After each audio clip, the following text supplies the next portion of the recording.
Good evening, everyone. I'm happy to be with you here today. The objective of this session is to create an awareness about personal financial plan. We have already received questions. I have arranged them in a particular order that facilitate our discussion during the next half an hour. The question one is, what is personal financial planning and why it is important? Let me share my experience first. I still remember I came across the term personal financial planning even after a few years of being graduated. Then only I realized we have something called financial life. We try to balance our personal life, professional life, social and spiritual life. But most of us even don't know that we have something called financial life.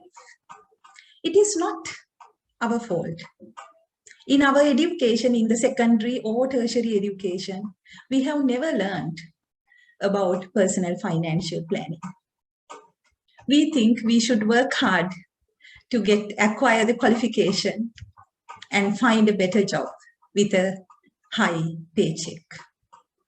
We think we are better off as long as we receive our paycheck. We can meet our financial obligation and we can meet our basic needs and wants. My question to you is that enough? Does it mean that we have a healthy financial life? No. Just imagine a situation where you won't get your paycheck anymore and there are no other means of financing or other means of income. Will you be able to still meet all your living expenses? Can you have the same lifestyle that you have now?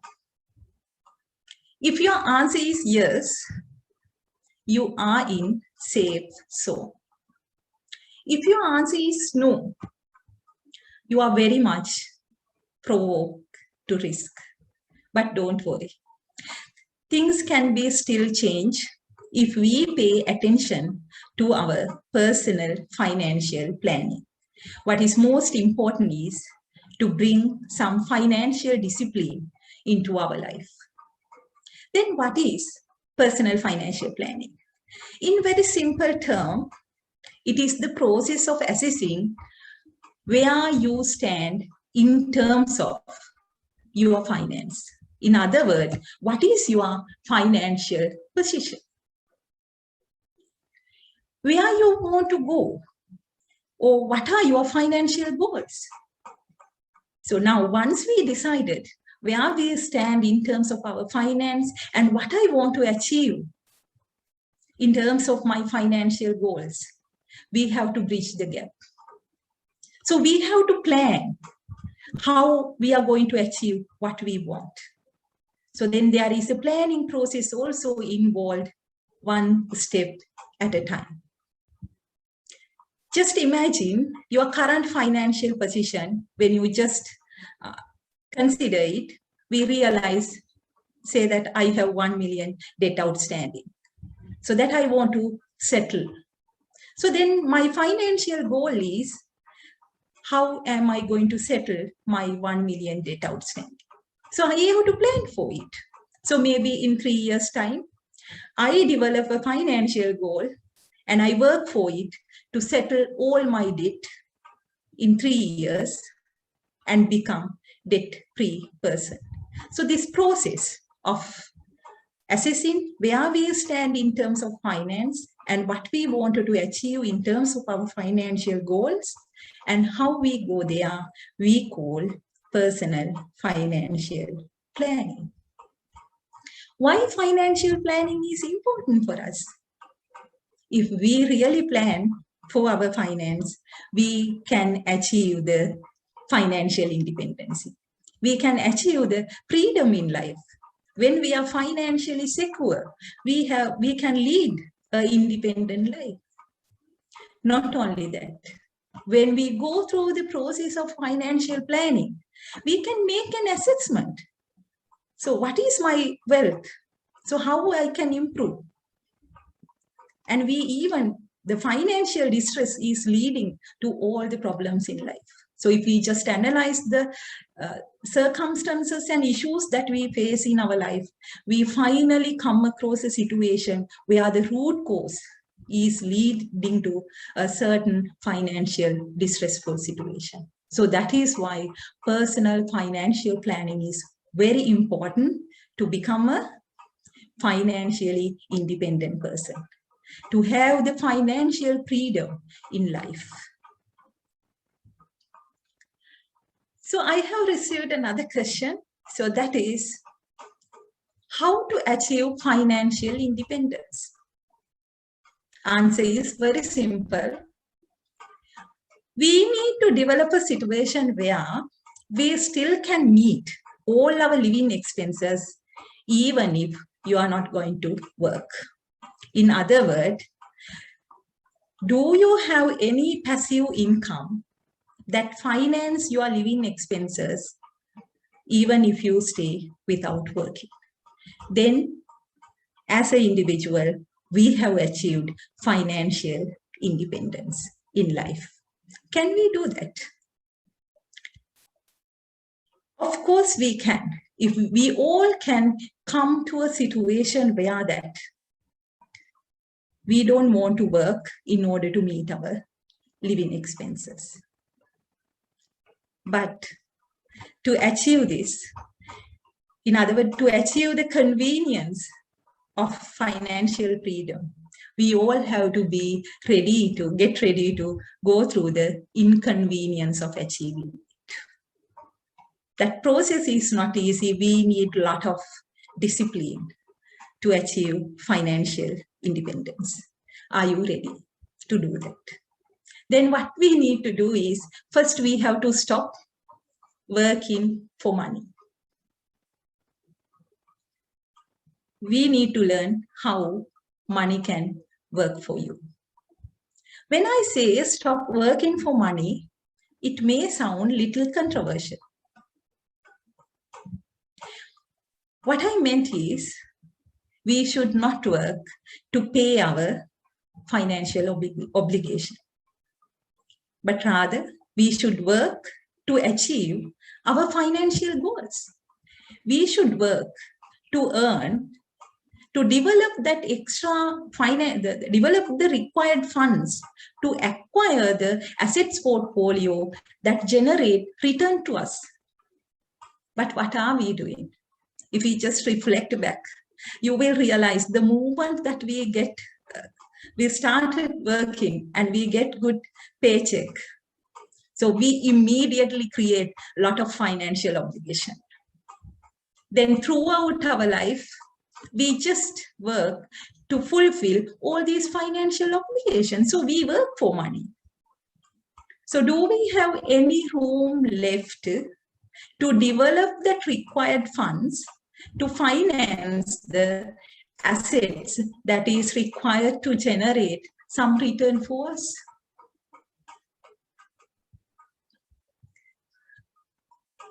In summary, to achieve the financial independence or financial freedom, we have to come to a situation where that money works for you.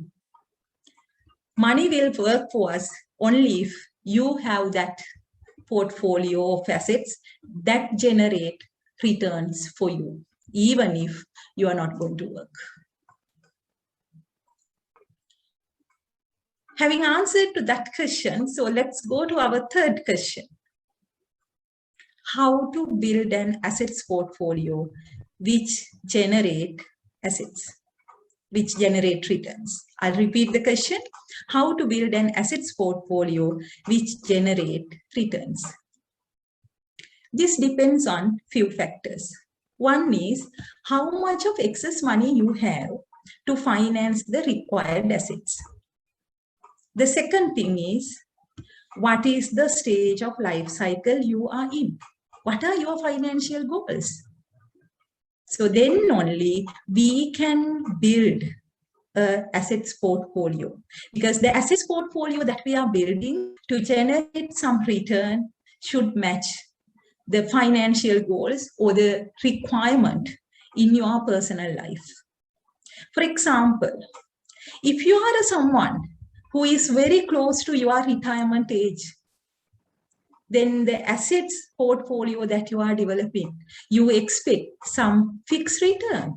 You cannot wait long period to get some capital gains, and you need some interim cash flows. Then your strategy of developing your assets portfolio is different. And on the other hand, if you are in your early 20s or early 30s, then the life requirements are different. Maybe that you wanted to start your higher education. You wanted to buy a car, and you wanted to finance for next big event in your life. So accordingly, we try to build our assets portfolio. So if I talk about some of the assets that you can include in your assets portfolio based on the requirements, so we need to have a portion of funds to meet our emergency requirement.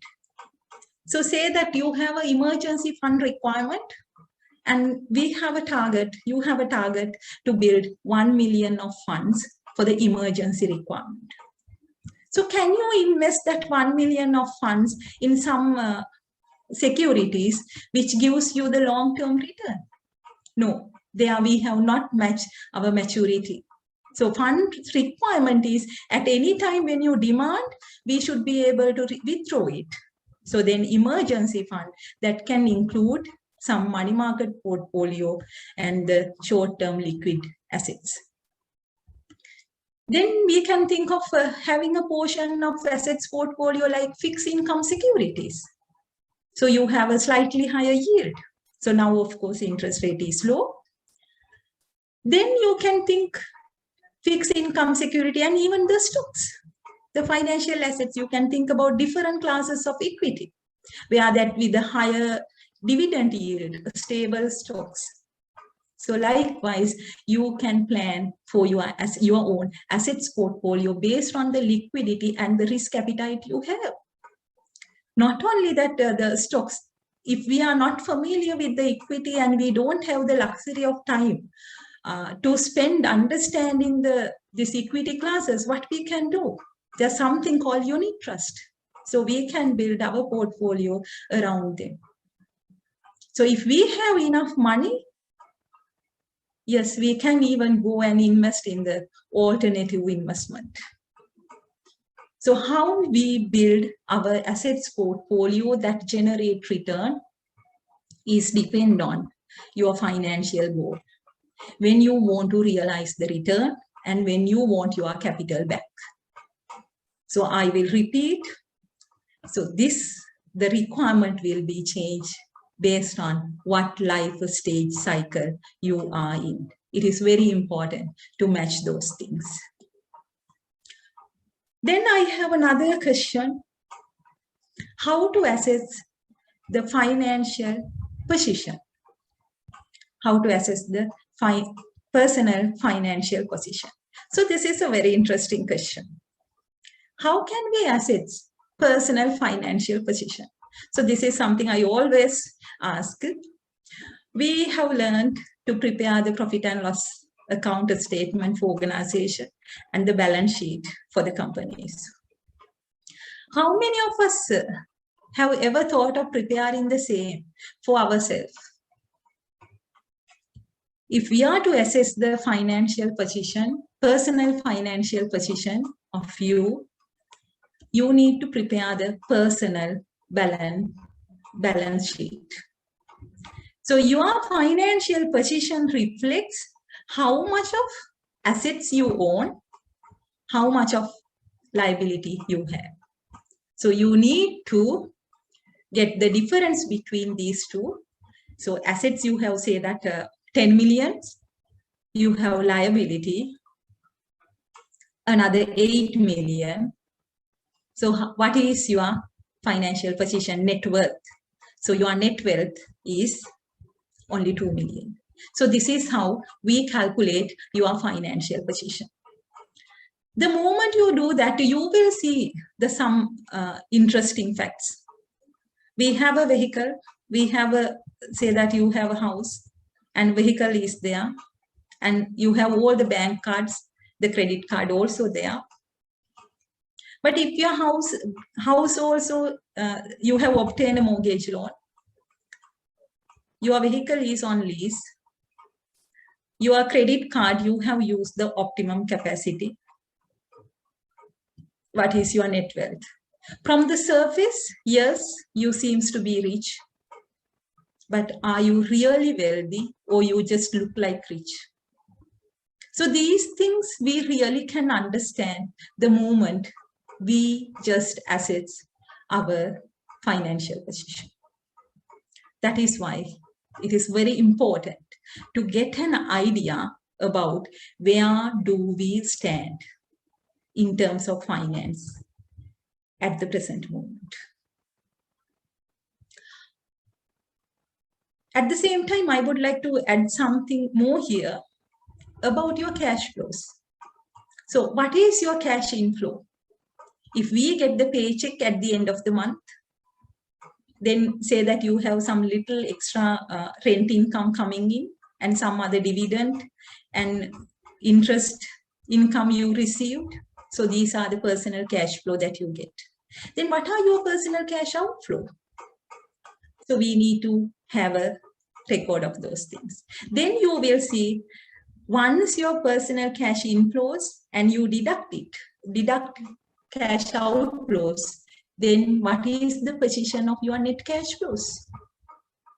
So if you have excess cash flows, then only you can finance to acquire the required assets to generate some return. Now imagine we don't have excess free cash flow. To meet our expenses, we still need to borrow. So that's not in a good situation. So those are the kind of we are leading to a kind of a distressful situation, which we immediately need to correct it. So those things we can do only if we are going to assess our current financial position. So you need to prepare your balance sheet, your own balance sheet, and your income and expenses statement. Then we will realize we need to manage our expenses. Not only that, it is very important when we are assessing ourselves, it's very important to manage our debt. So when you have more debt, what happens is, so you are limiting the capacity that you can finance for the assets that generate some income. Not only that, we will get into a debt trap.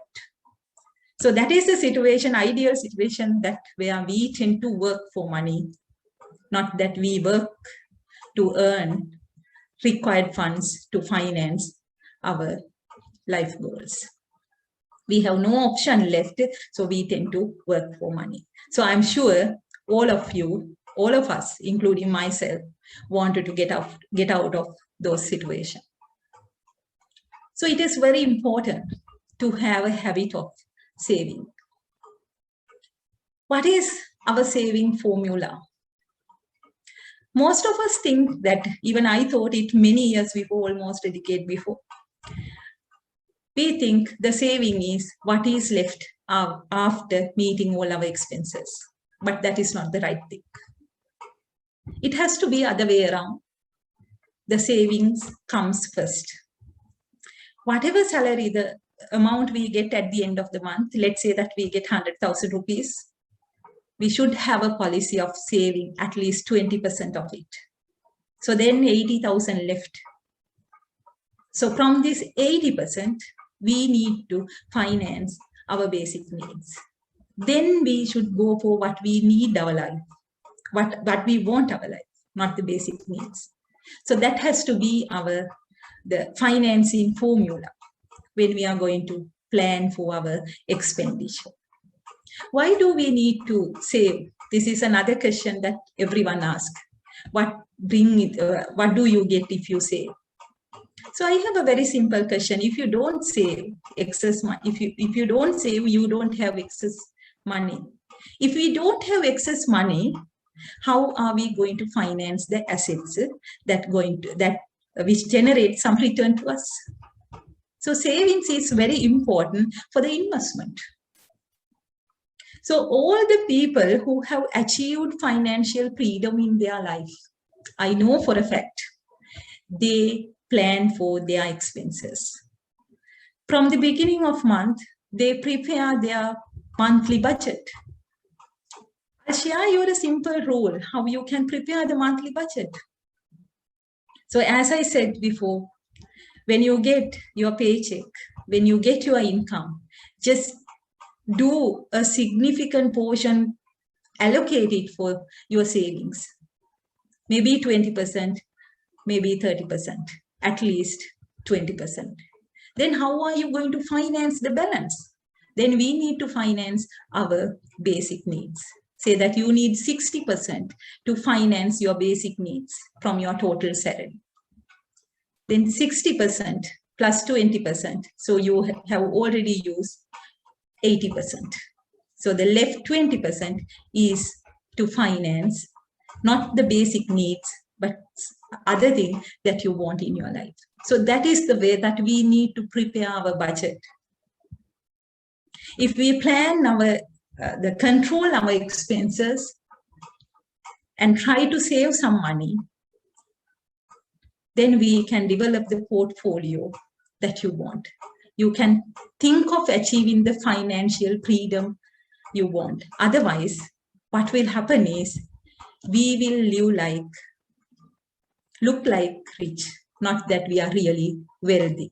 That is why from the very beginning, I asked the question from you, are you ready to achieve the financial inconvenience of achieving financial freedom in your life? So if you can go through that inconvenience of achieving the financial freedom in your life, yes, then you can, at the end of the day, you definitely can achieve the financial independence. There's another question I had that was relating to the compounding interest rate. So I actually thought of telling you the power of compounding interest. And I told you it is very important to save. Now imagine if we come across this concept of the importance of personal financial planning when we were in early 20s, and we just save 1,000 rupees a month for 30 years at a 12% rate, how much you will get? You will end up with almost 15 million. So I did some calculations to support you. So let me quickly go through it.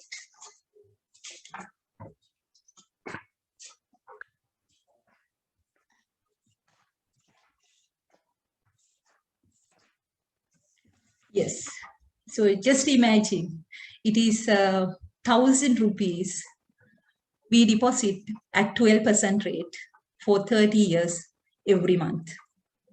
When you were in 20 or when you were in your 30s, at the age of 60, how much will you get? You get 60 millions. So if you do the same, say that for 11%, it doesn't matter. We think, okay, it's 12% or it's 11%. But even a slight reduction in 1%, the return that we are getting will have a significant impact. So those are the things we really need to be mindful. So at the same time, imagine that we just save 1,000 rupees for 20 years every month at a rate of 12%. So we get something around, 9 million. So see the difference for 10 years.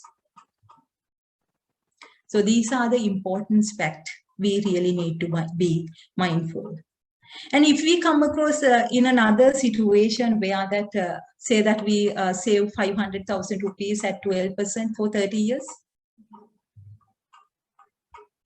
And when we were in, say that 30s, and we wanted to plan for our retirement, and at the 60 years, we get 15 million, so as a lump sum.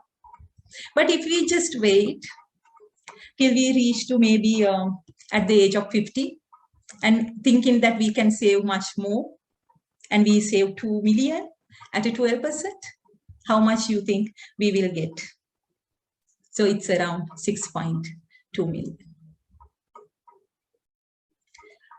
This is the power of compounding. So the earlier that we can save, then we have the higher return. And always remember, there is a cost of delaying our saving decisions, our investment decision. Finally, I would like to tell, it is very much important to realize that having money will not make you rich. What is important is to have accumulate the wealth. To do that, you really need to have personal financial plan.